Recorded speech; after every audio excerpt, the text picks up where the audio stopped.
music demo for you today. It's going to be performed by Julia Seelos. She is a signature member of the American Impressionist Society and the Monterey Bay Plein Air Painters. She has many wonderful shows under her belt, which includes Easton, Maryland, Telluride, Colorado, and Laguna Plein Air, and the Carmel Art Festival, where she is a regular participant. Julia works in plein air using oils to catch the quickly changing light and shadows of the Bay Area hills where she lives. She paints in the landscapes of Northern California and rural countryside of the Central Coast. Today, as she is our artist, and she's going to be sharing some of her wonderful secrets of how to paint seascapes. Please join with me in welcoming Julia Seelos. Thank you. And Desiree, do you want to say anything about question and answers? I know you have. I put it in the chat. Yeah, I typed in instructions in the chat. Julia will take questions during her demo. And if you happen to have a question, you can type it in as well. And if we don't get to that, then there'll be a Q&A at the end. Okay? Thank you. Mm-hmm. Julia, it's you. I'm muting. Okay, good. There we go. Hi, I am going to paint a seascape as requested. And normally I would be out doing that on location, but we're not going to do that today. What I've got for you here is one that I did in the studio.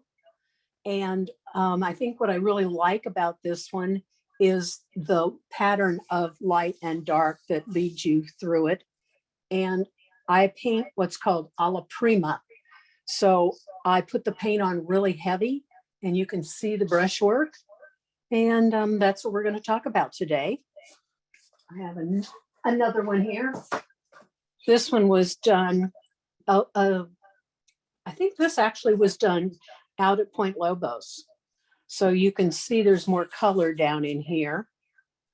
And it's very similar to what we're going to be doing today. Okay, let's see.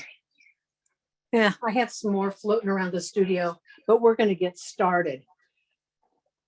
Alla Prima means that you're really directly painting. I don't go back and do glazes. I lay the paint out and I very rarely come back and change anything. So I've got a canvas panel, which is what I use out in the field.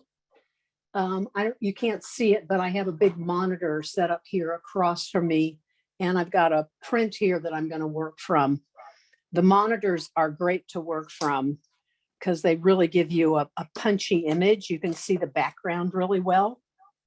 And you can see into the darks, which is the advantage of painting plein air. So now I'm looking for my crummy old filbert brush that's all worn down and terrible.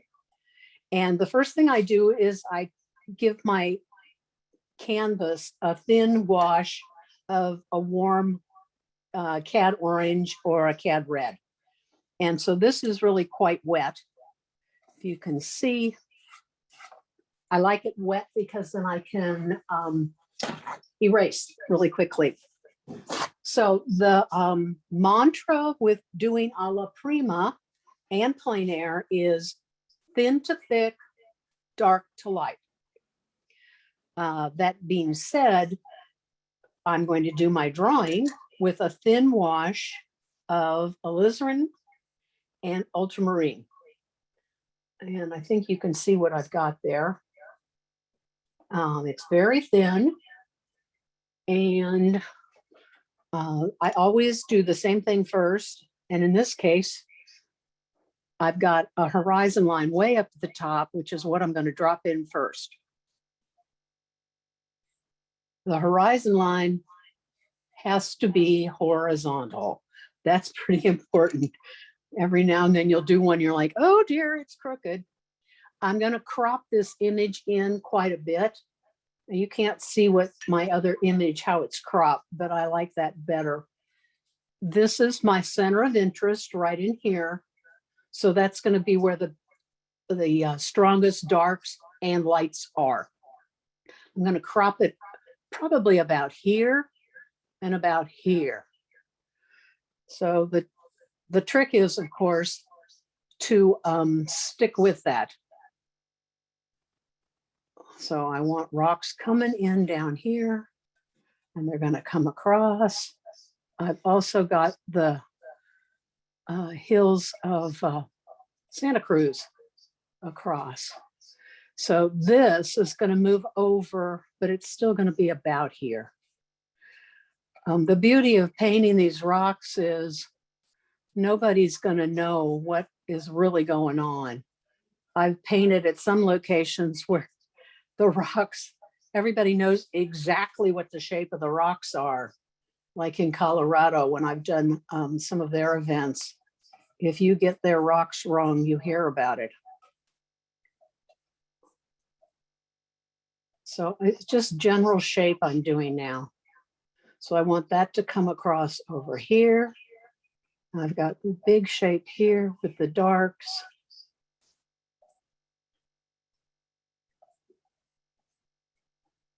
That's what's flat. And I've got the wave coming in here, and I've got the other wave coming in here. Oh, look at me, I'm doing it exactly what's laid out here, which I didn't want to do. These are really sort of little markers letting me know where I want to go with everything.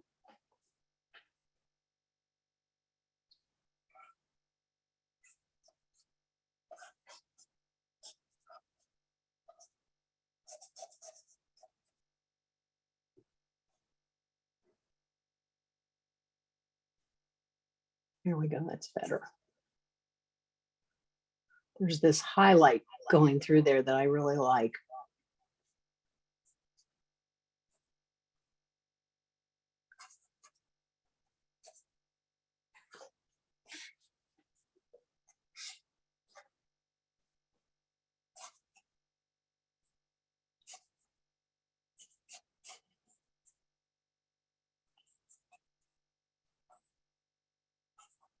All these rocks down here get really fussy, so I'm going to simplify them quite a bit.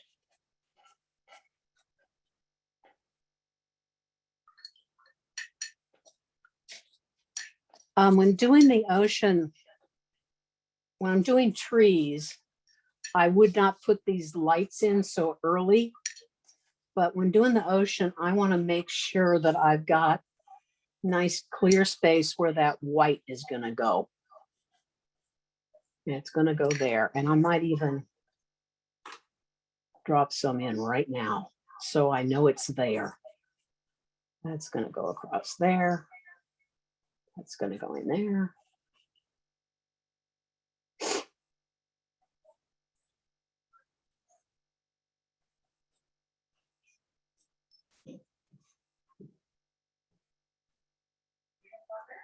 Okay. Those are really placeholders for me. So I know that that's going to get the white. And then we're going to have a lot of that down in here too. So the white continues through. The thing about these cliff paintings is it's really about the distance and, you know, getting the distance right so things go back, but also how you design the page. Because all of this, as I said, is very, very busy. So the next thing to do, once I've got that blocked in, is actually start putting in my darkest darks. The shape of the rocks all up in here in this light space is going to be figured out when I put in the blue. That's going to shape these rocks. But right now I'm going to put in the darks. And I'm using a mix of ultramarine and alizarin. And I'm putting some cad orange in there. I want the shadows to be really quite dark.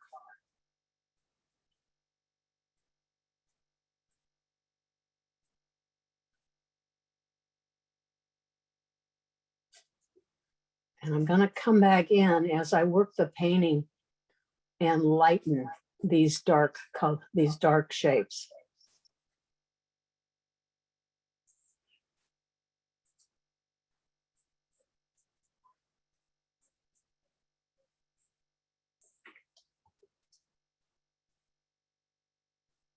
I painted a couple years in the Estes Park plein air event. And that is the Rocky Mountain National Park. And if you're painting those mountains, you really have to make sure you're painting the mountains as they are, because all these hikers know exactly what all of them look like. So when you're doing this show and sale, people will come up and go, is that Long's Peak? Well, you have the peak wrong. I'm like, oh, okay.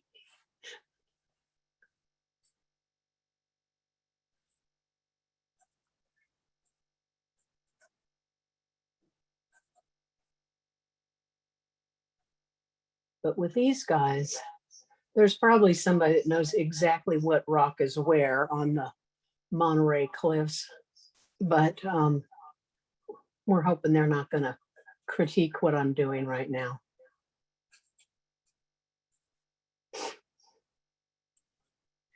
Julia, we just lost the image that is on your iPhone. I know, That's isn't weird. it strange? I'm here. Oh dear. What do I need to do? Try turning your visual part, the recording on, but not the, and I can mute yours. There you go. Perfect. All I did was touch it. Maybe Oh, well. maybe it gets tired once in a while, like I do, you know. Wake up. Thank you. Okay. My technical assistant is my daughter, who's downstairs. I told her, I said, be around if I need you. Okay, so we're getting up here. And that's all in almost full sun.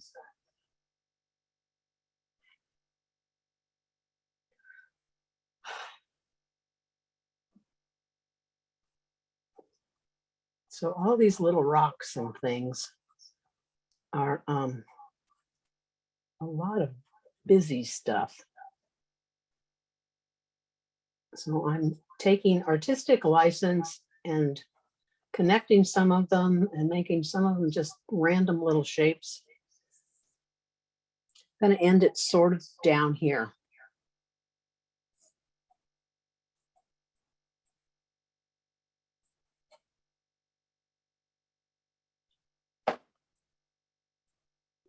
Okay. So that's a good start.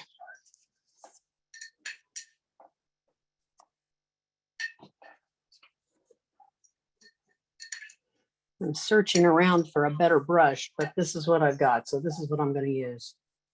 Okay, now I'm going to do some other color on the tops of these rocks. One of the pigments I use is Naples Yellow Pale. That's this one. And it's basically white with a bunch of cad yellow in it. And I really like it. It's a wonderful color to work with.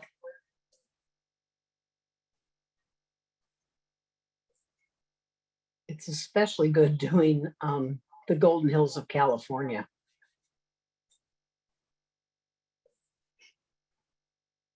So as soon as I start putting these highlights on the corners of the rocks, they start to look like rocks. It's amazing how little it takes to give that impression.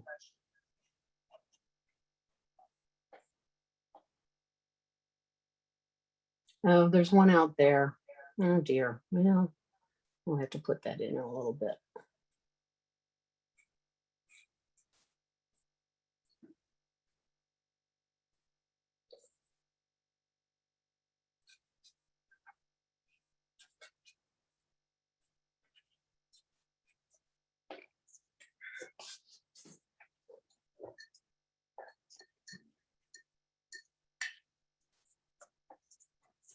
The shadows back in here, this is a little bit bluer. But I'm gonna put the highlights on the rocks right now so I establish where they are.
This brush is not doing me any favors. It's really rugged and falling apart. So I'm gonna have to switch to something that works a little bit better.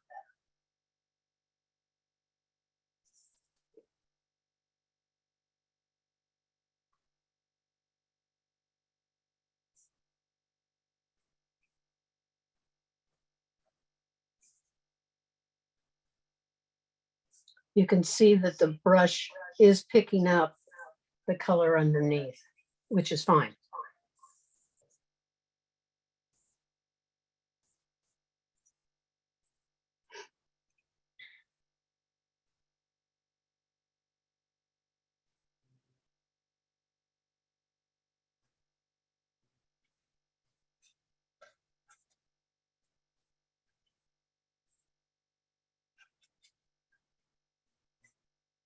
This area is not really important to my composition, so I'm keeping it very, very loose.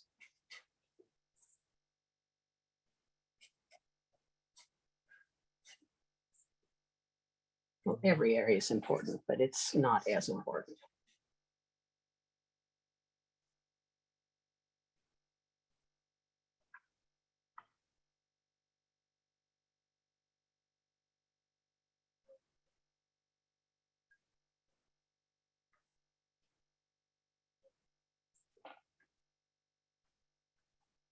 It is important to make sure you're varying not only your color, but your brush strokes.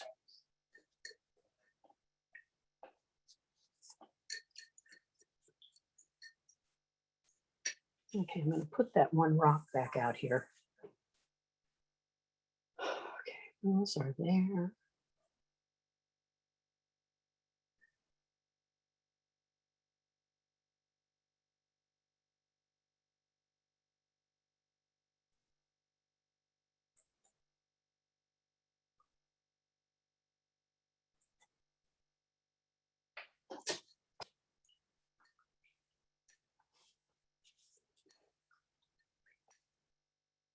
Does anybody have any questions? No. It's so quiet.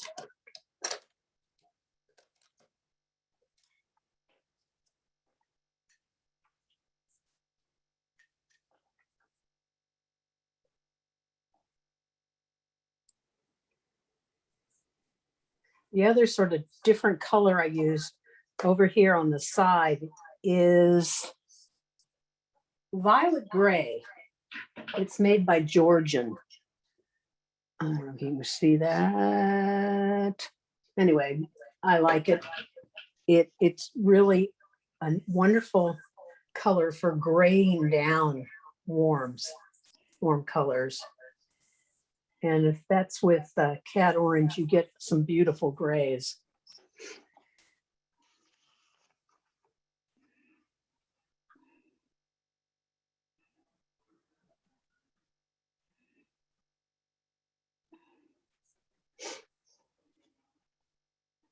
Julia, you said you used the Naples Yellow. What is that? A Naples Windsor Yellow Pale. Pale? That's this one. Is that a Windsor Newton? No, it is Utrecht. Utrecht. I like Utrecht and Georgian are the two I use the most. I use a lot of paint. I don't know if you can see how much paint's out here. Yes.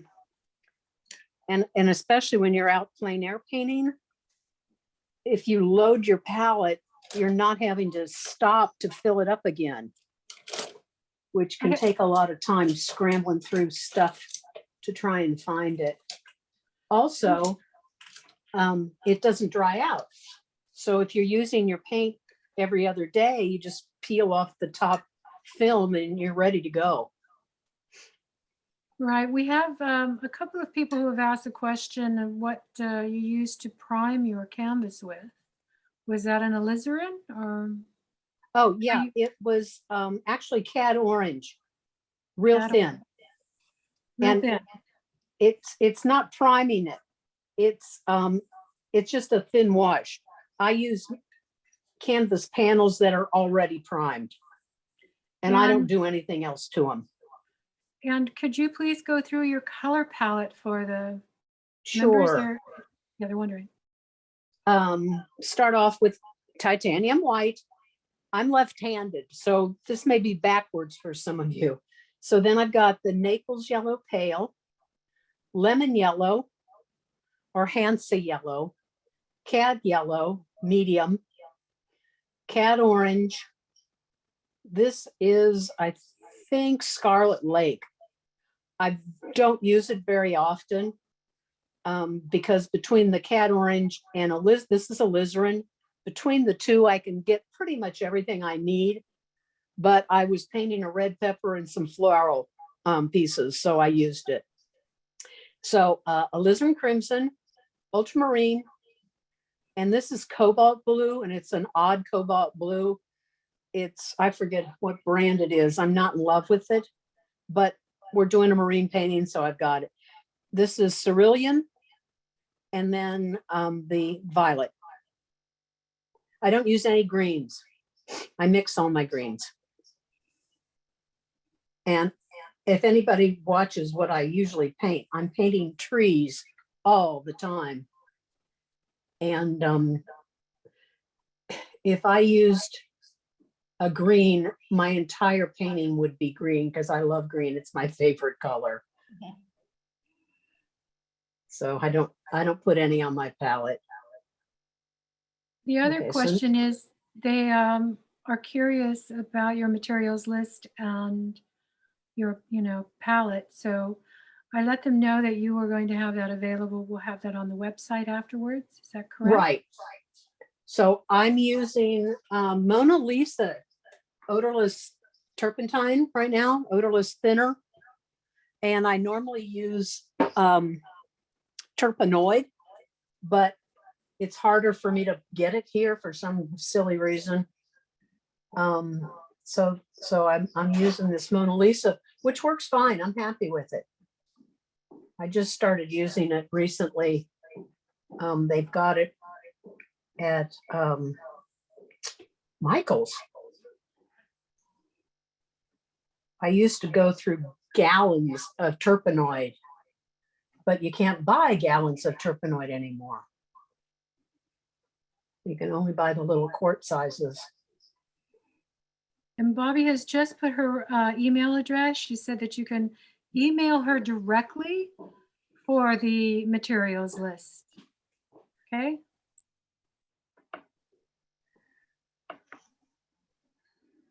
Really, all my material list is the paint. I use an awful lot of filbert paint brushes. I'm really hard on my brushes. I destroy them. And I like a stiffer bristle. I know a lot of painters are using rosemary brushes, and they're too soft for me. I like these stiffer ones.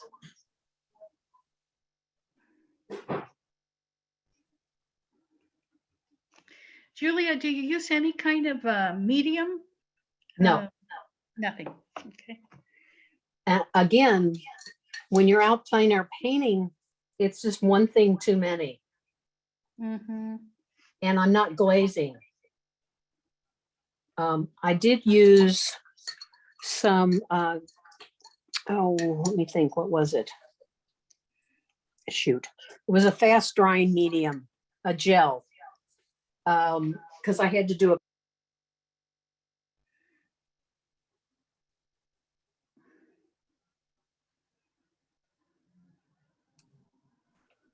Julia, I pushed the wrong button and muted your phone. I'm sorry.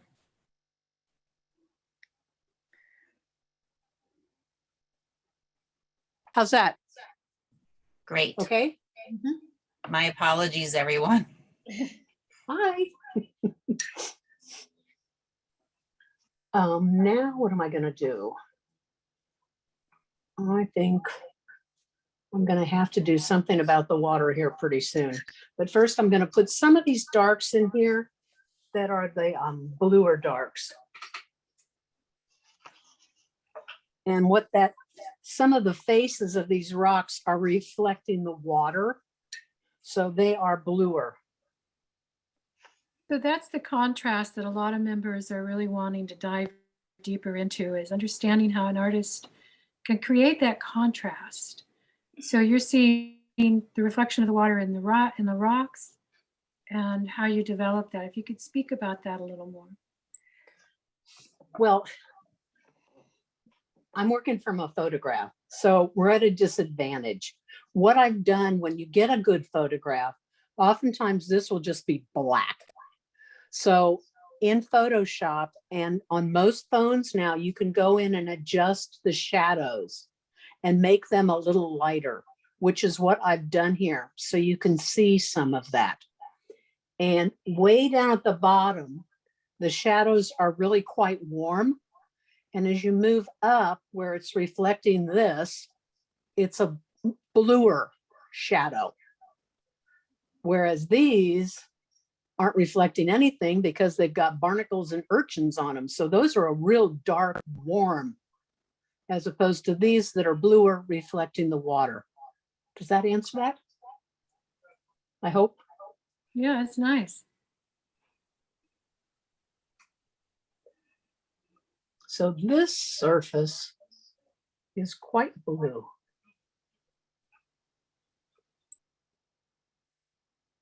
And some of these coming up in here.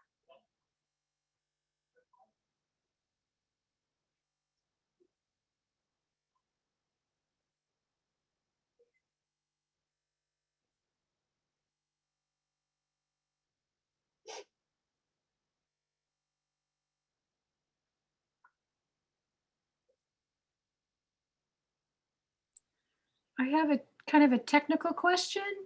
Sure. Yeah, I have one of the members asking if you're looking at a back computer while you're looking at your picture. I don't know if I'm saying that right. No, I'm not right now.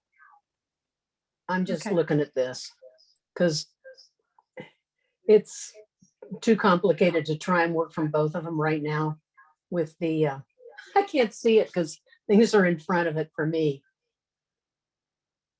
You guys can see it, but I can't.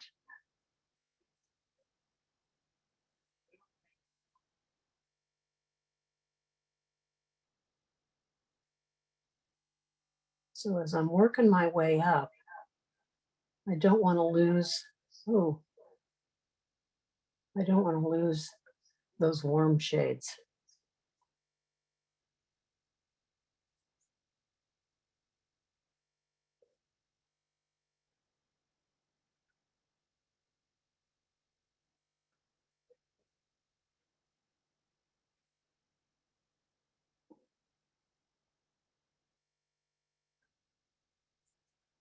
Yeah, I have a nice big older Macintosh computer that I've had plugged up in my studio area for ages, and I just recently managed to get it working again. it didn't work for years. I'm like, might as well get rid of it. And then I turned it on and I managed to get it working. It doesn't do anything except sit there.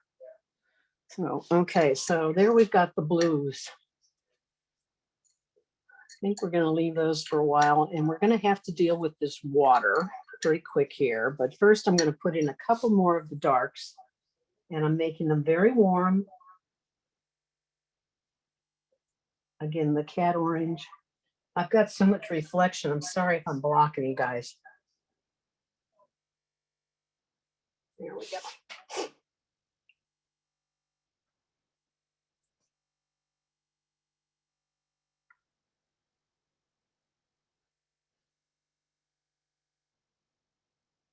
In this amount of time, it's kind of hard there. I'm still getting it too blue. It's pretty hard to get the nuances of all the different rocks.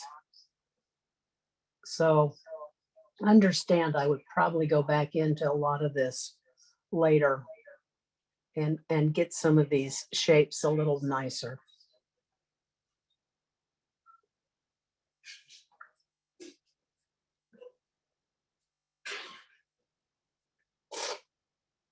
Excuse me.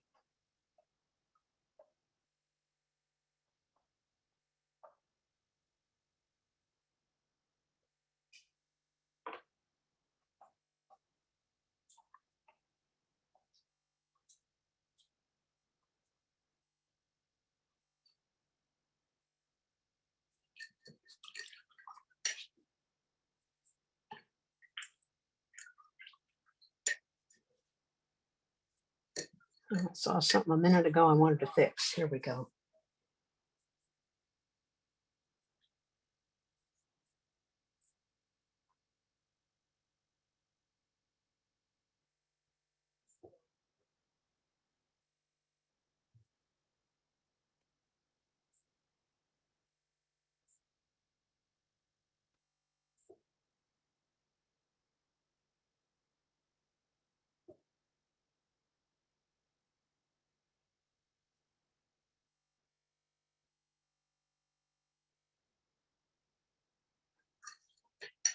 Well, that's not the shape I wanted.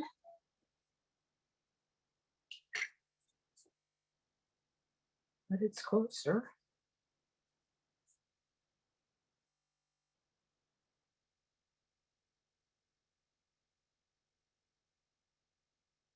Okay. So now I'm going to clean off this, except for this little guy out here.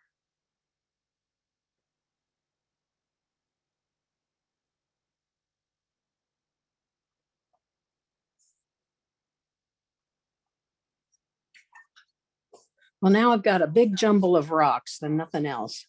So I think it's a good time to put some water in.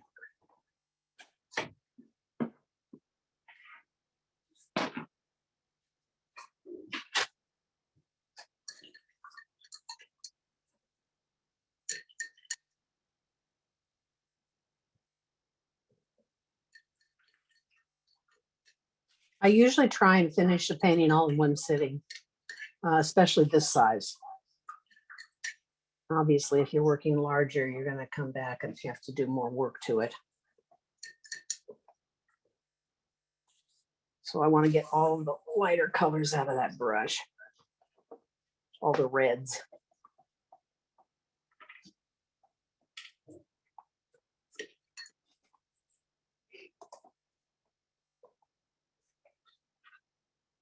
Okay. Back to a filbert. Where's a decent filbert?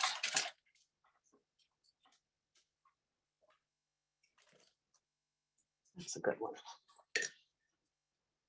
So keeping that same theory going, working from the darks to the lights, I need to do this. And then all down in here is pretty dark.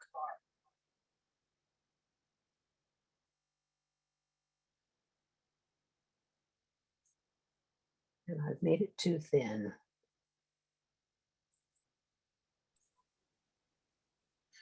Can you tell us your colors you're mixing?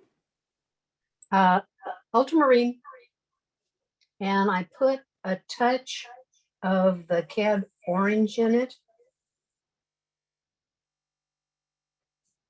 And that's pretty much it.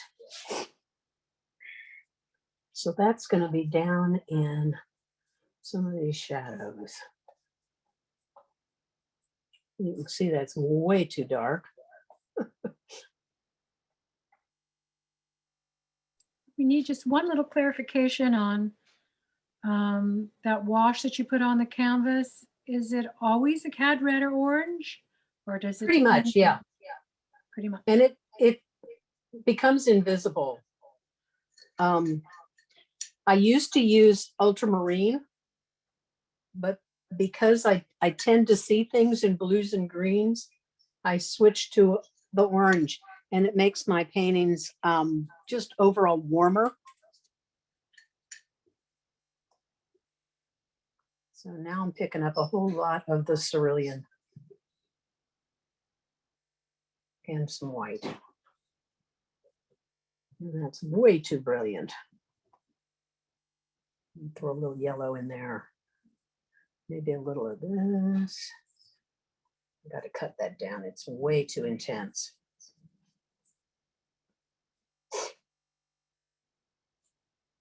That's better. Still pretty garish. But we're going to come in and add white to a lot of this.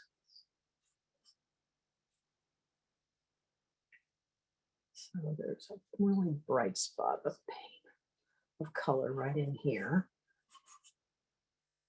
And then it's working its way back in.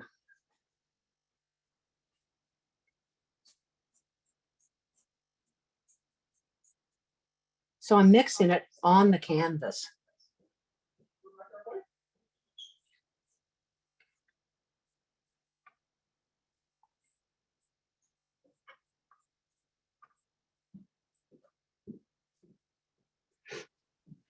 What inspires you to paint seascapes? The ocean. Just, I worked for years in retail design. And if you're doing design work for anybody else, you get requests to do things and you're like, I'm gonna go crazy. And my kids were always, go to the ocean, just go sit by the ocean for a while, you'll be better.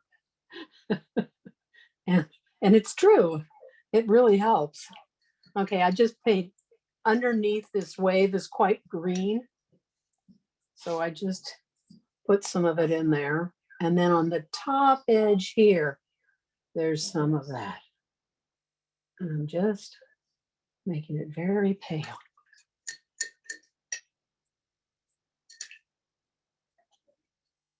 I've got my paper towels down here on a bungee cord, if anybody wonders why I'm leaning forward so far. Okay, now we're going to cut this with a lot of white.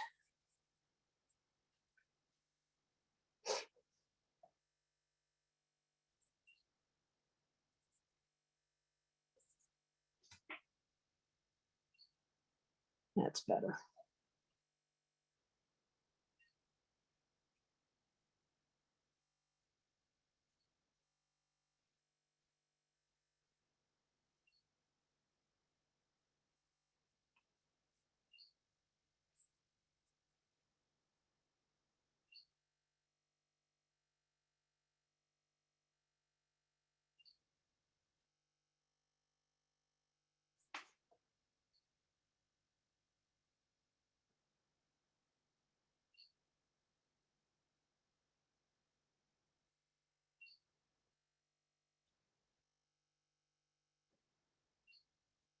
A lot more white.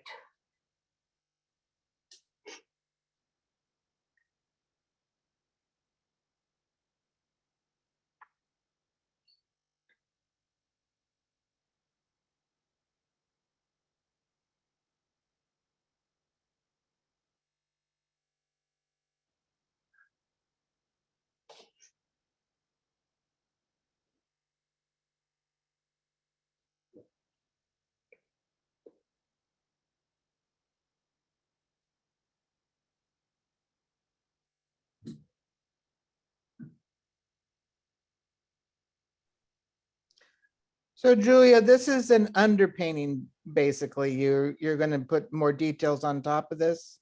Well, not too much. Again, I finish them on location, and there's not a lot of time to go back and do too much to it. So you're a little more impressionistic. Definitely.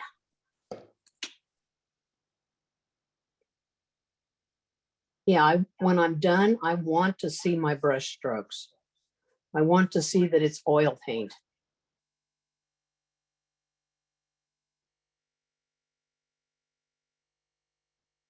Okay, I'm gonna go try and match that up there, which I pretty much got right here.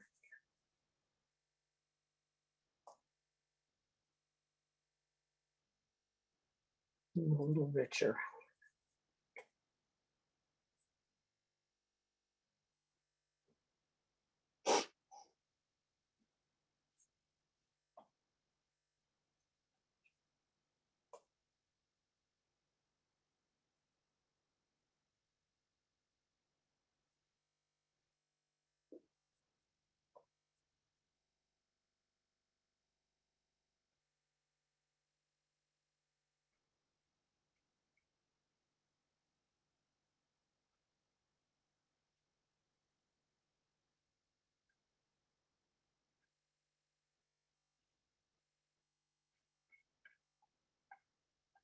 My horizon went up, but that's okay.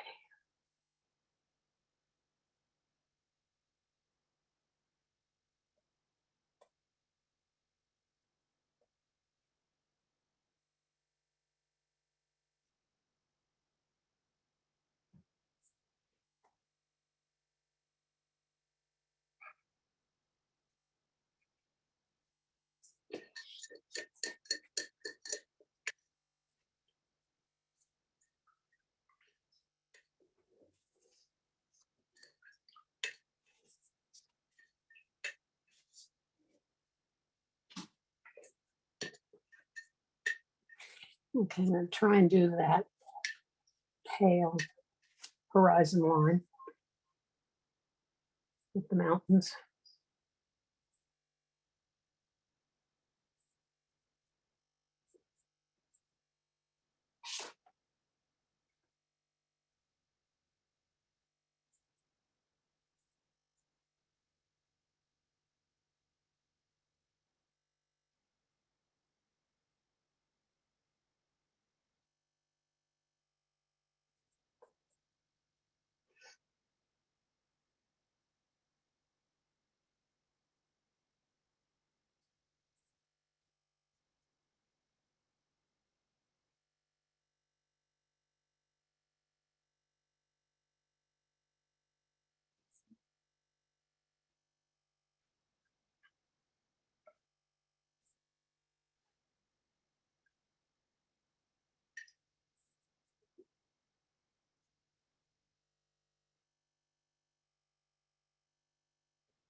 That looks pretty good.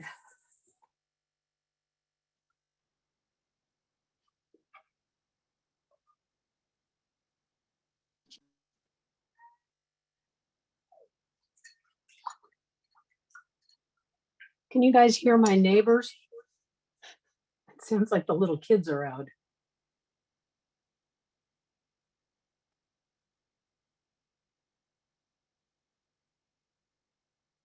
I think that's pretty straight.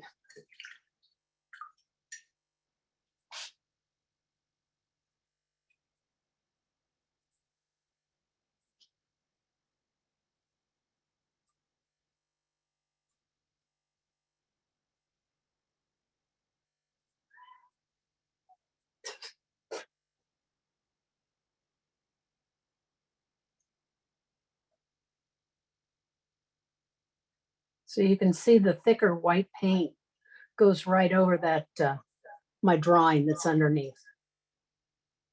That's because it's thicker and it's opaque.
Julia, did you also use the orange when you sketched in?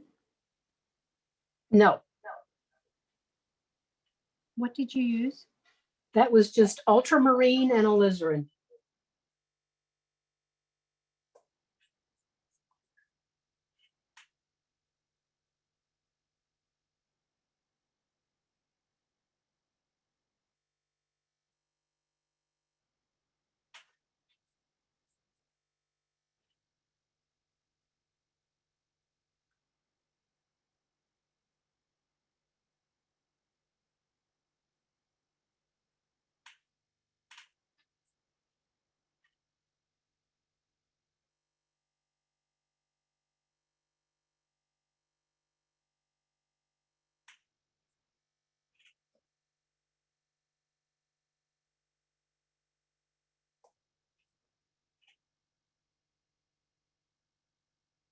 Trying to get that sea foam on the front of the wave,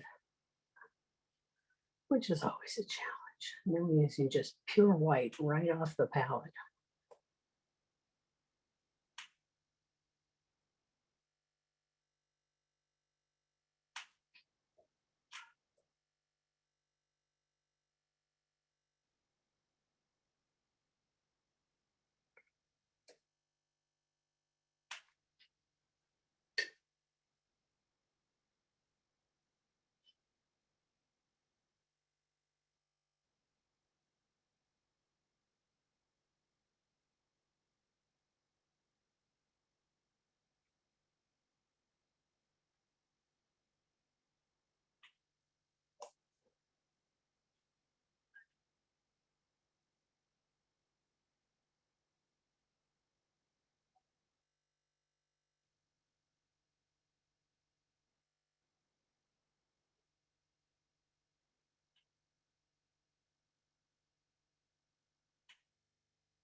You can see how that's mixing right on the canvas.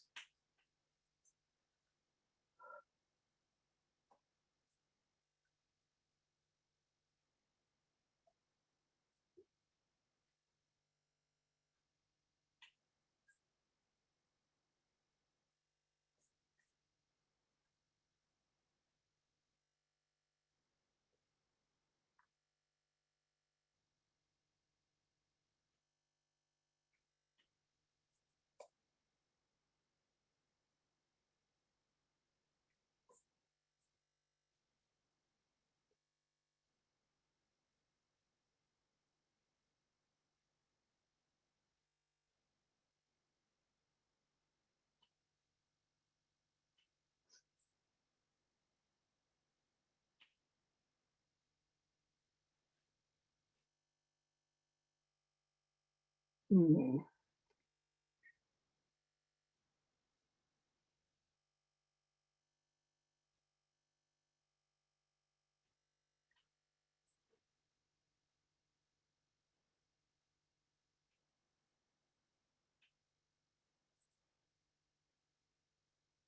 Hmm.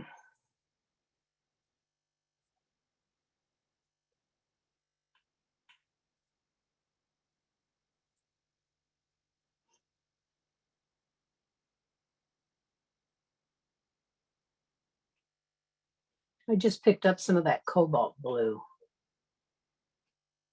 which is nice. A little different blue in there.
Julia, is it a good time to ask you a question?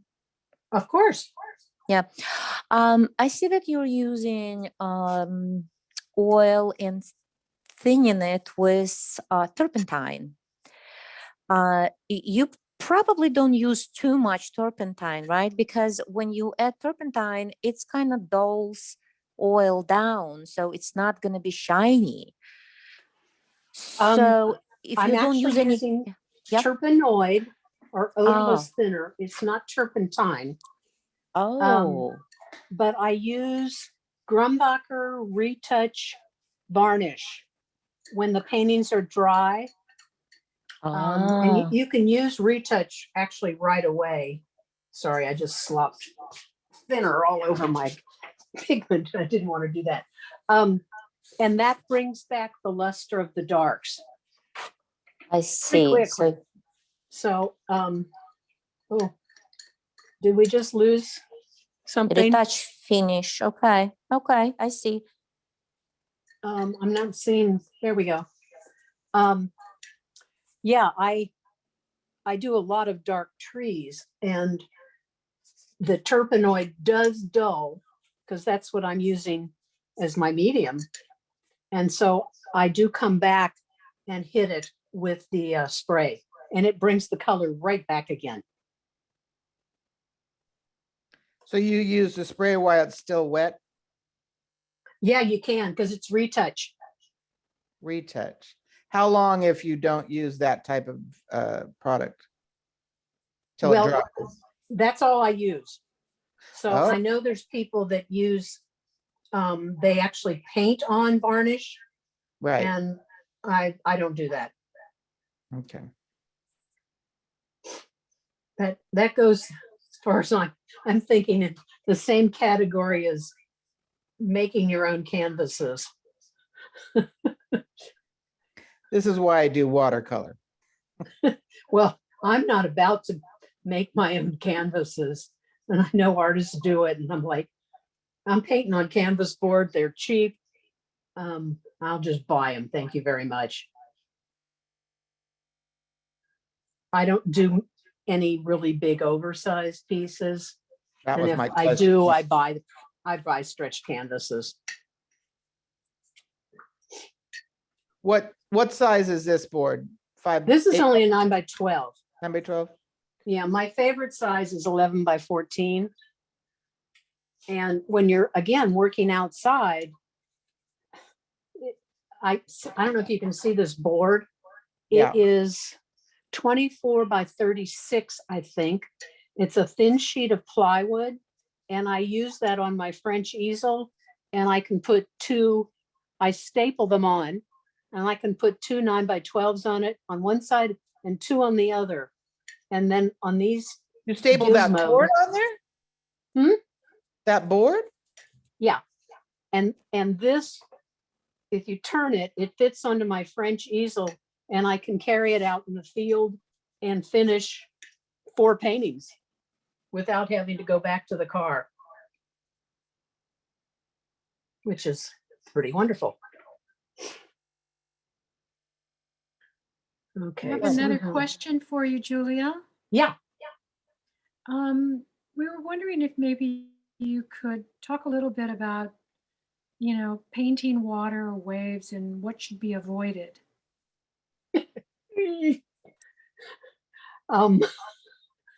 I don't know. The tricky part is figuring out the composition. And of course, the ocean, the tides come in and the tides go out. And that's why blocking in your shape early helps you. But when that tide changes and you're 3 hours later and you can't see what you were painting, it's time to wrap it up and come back another time, because you can't remember all those nuances of the shadows. And well, this is, to me, kind of cheating because I'm working from a photograph, so I can see what's going on. But if I'm doing this plein air, it's much looser. I know that's kind of hard to believe, but yeah. Painting water is a challenge anytime, but the ocean is especially a challenge.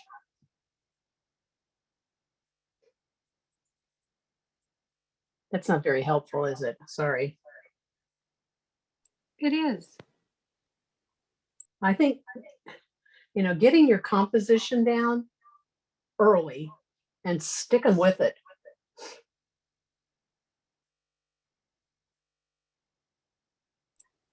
I have another question. How do you Yeah. adhere your panels to your board? A staple gun.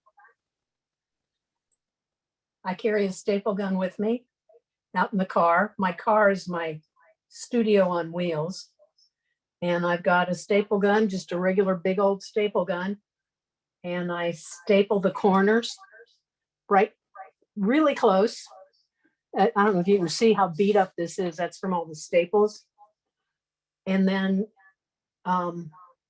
it goes in the car. And when I come home or when I want to switch it, I have a pair of pliers and I just pop it off. And you can rub the paint into the holes.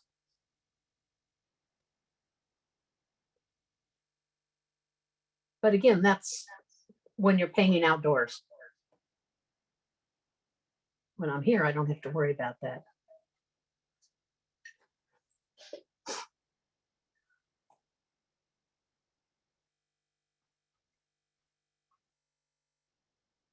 So now I'm just playing with all of these neat little ins and outs down here.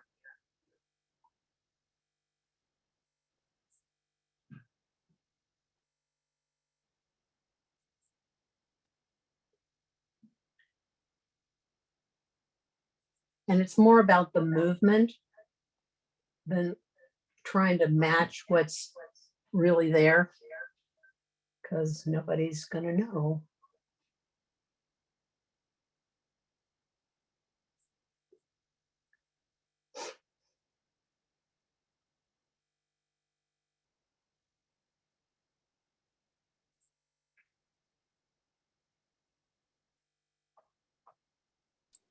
I have another question on how you carry your panels so that the paintings don't get smeared. They're on the board. Nothing to protect them on the side or anything, just lay them in there? Well, when I get to my car and I peel them off, I have panel carriers that I've made. I don't have one now, but I have a couple that I've made. I buy, it's molding that you can get at Home Depot, and it has slots in it. And I have two sides and a bottom, and it's open, and you can just slide the panels right down in. There are a couple companies that make them, but I make my own.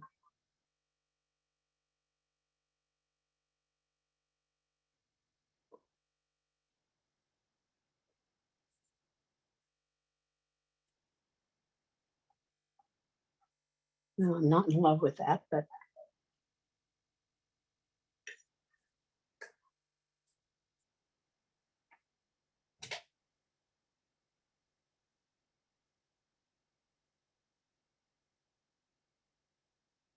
I want to kind of capture that. And that's not going to be easy. We'll see if we can do it.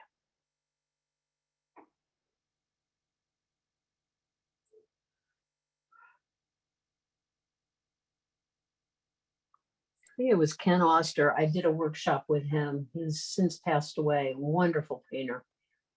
And he always said the tops of the wave when it's breaking is flat. I don't know if you can see that out there.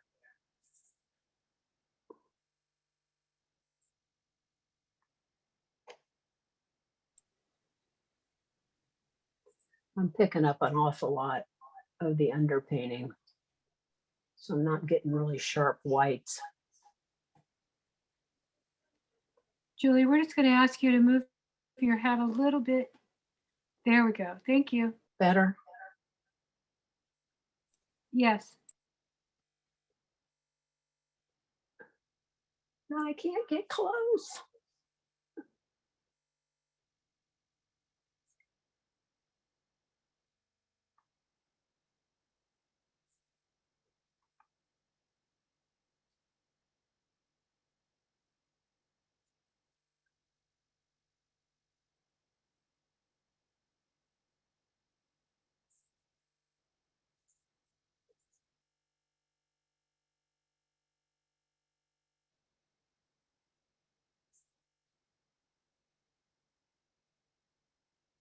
Oops, wrong.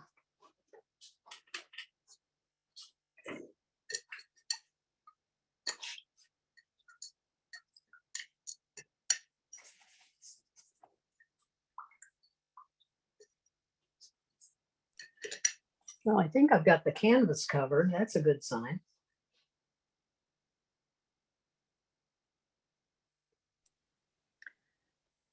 While you're painting there, I just want to share with everyone you're a member of the Monterey Bay Plein Air Painters Association, and you meet on Wednesdays, don't you, Julia? Out on- They changed it.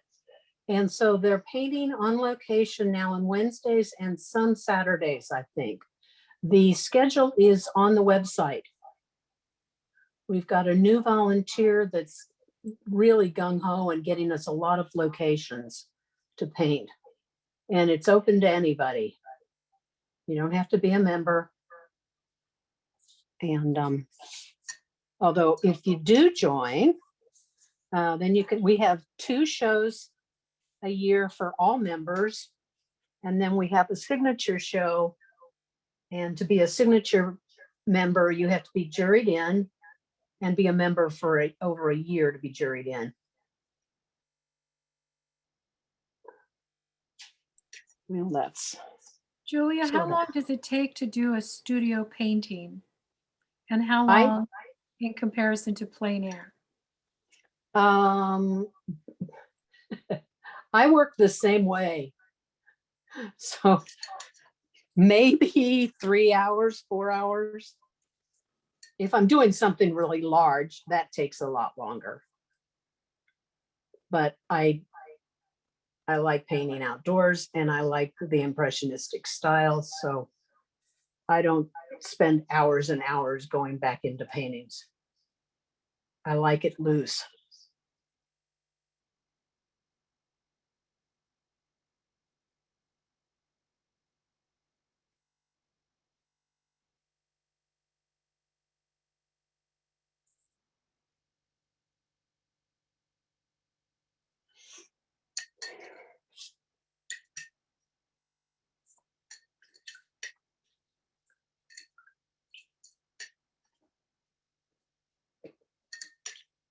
Okay, I'm going to punch some more darks down into the waves, or try.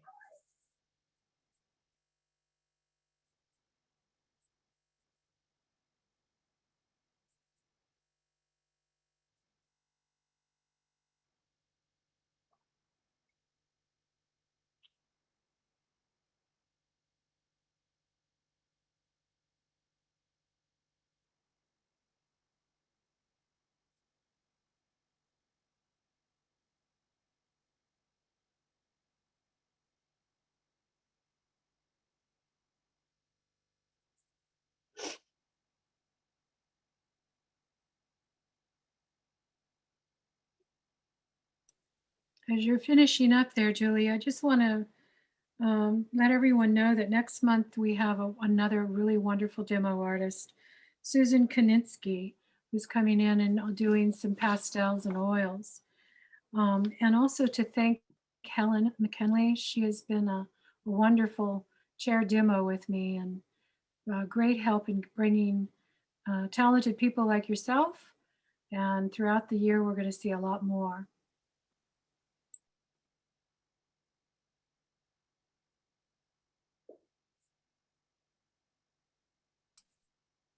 Julia, we need you to say something so that the speaker view goes back to you. Oh, okay. Well, I added some very dark darks in there. And I think that's making that wave curl a little bit better. I hope.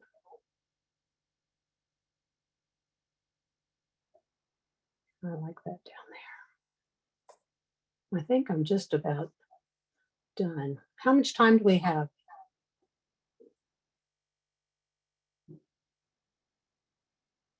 Anybody? About How 5 much minutes. time? 5 minutes, okay. 5 minutes and then question and answer. Okay. And we need you to say something again to take the screen. Okay. I would like to go in and refine these shapes, but I don't have to do that while we're online on the video. I'm putting some darks back in that I lost. I have one question again. Someone wants you to describe the carrier wet panels that you make a little more. Okay, when we're done, I'll hold up. Oh, I don't have one here. When we get to the question and answer, I'll go over that a little bit more detail, okay?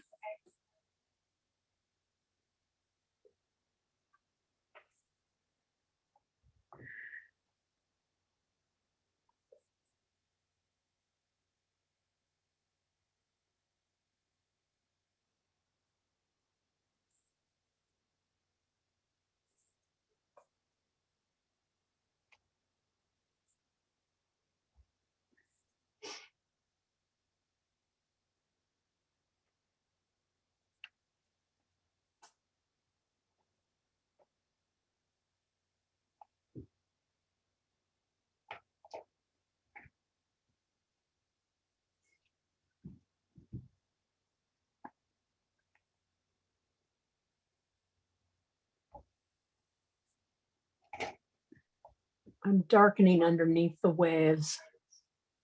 It makes them stand out, I think, a little better.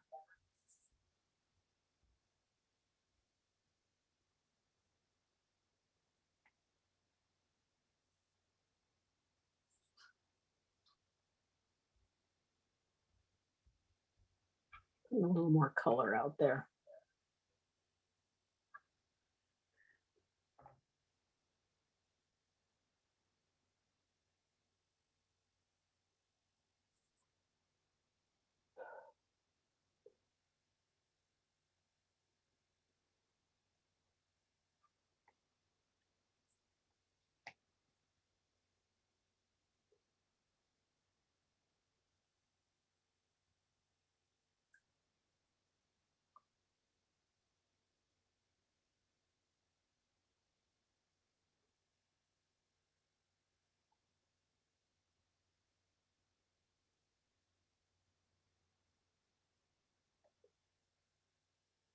So I'm building up just lots of shapes, different strokes.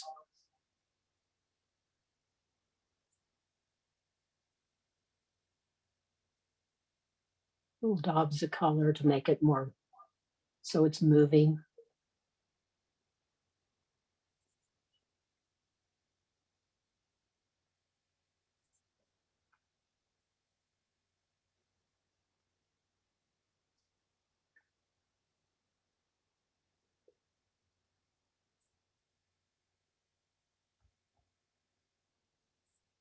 I think I'm about done.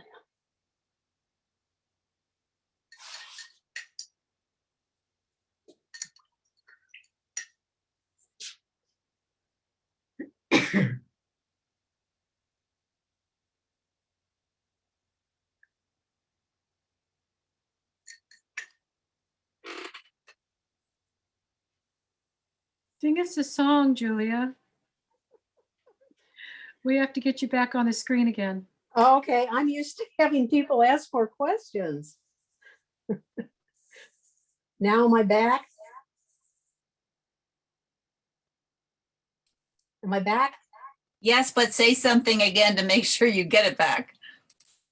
I'm used to having people ask more questions. You guys are very quiet. It's because it's so fascinating to watch you.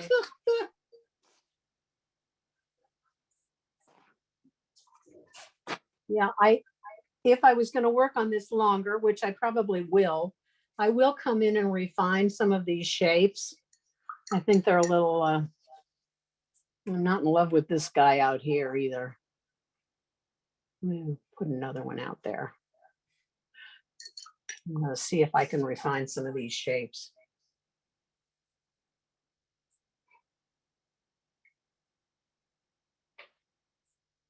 This one especially.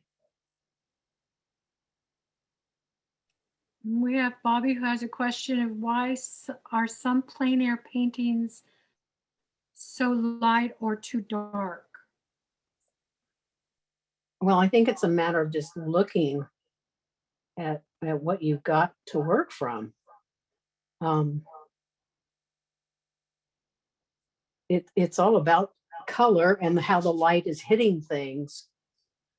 So I exaggerate quite a bit. And I think that makes it a more pleasing painting and more joyful. I hardly ever paint dark, somber scenes or cloudy scenes. It just doesn't excite me. I know there's a lot of fabulous artists out there that love a cloudy day, and I just don't. Would you consider those more atmospheric? Yeah.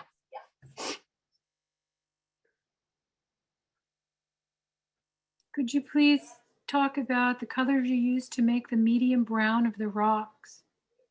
Oh, well, I start with white, and then I'm using this Naples Yellow Pale and my cat orange and the violet. The violet blues it down, which I like.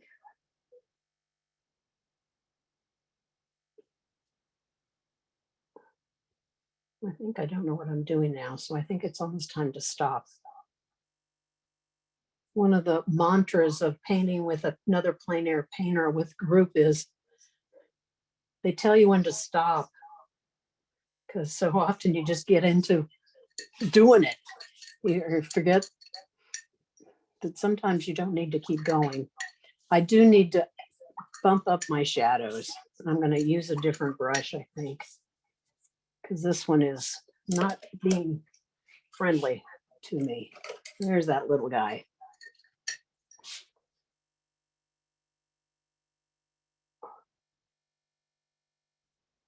Let's see if I can do it without ruining the painting. This one really nice. Yeah, here we go.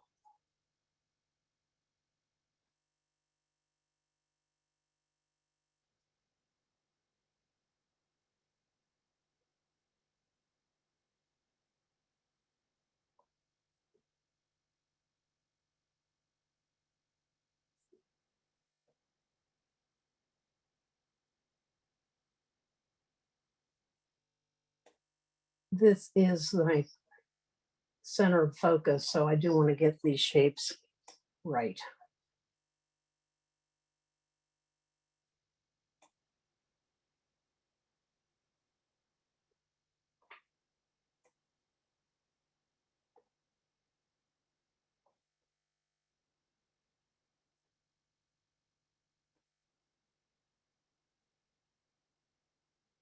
Okay. I think it's time to quit, right? Hello.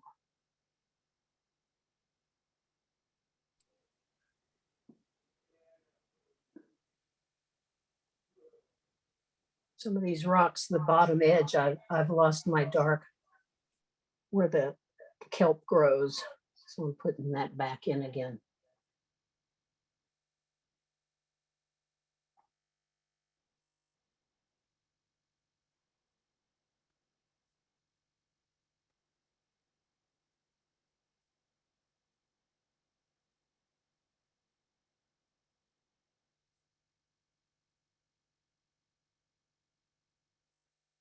Sometimes it's fun just to drag a little bit of the lines back up into it to give it some interest.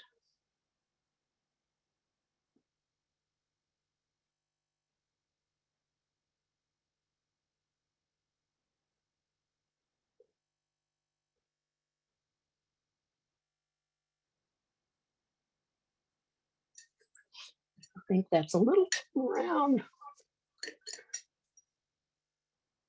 But that can be easily fixed.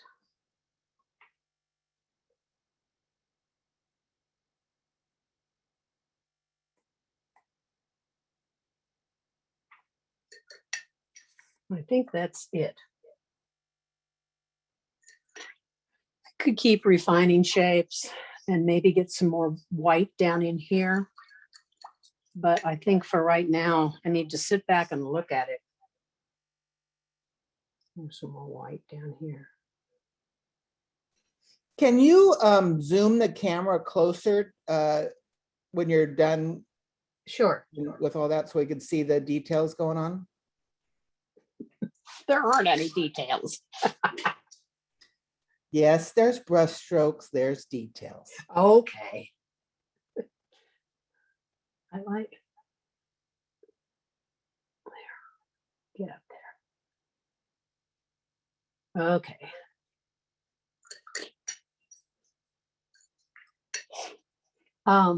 Okay, I was going to talk about my panel carriers.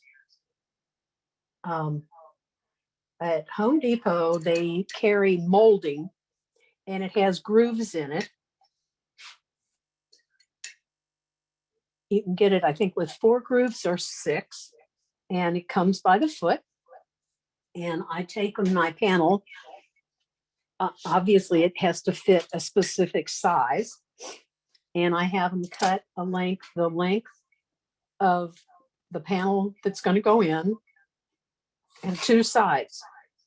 And then I sandwich on the outside masonite or particle board or foam core and fit it so that the panel slides in the slots.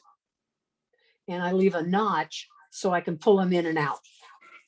And I don't have one right here. Oh, shoot.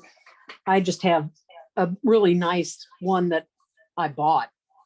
Okay, I'm going to take the camera off the gizmo.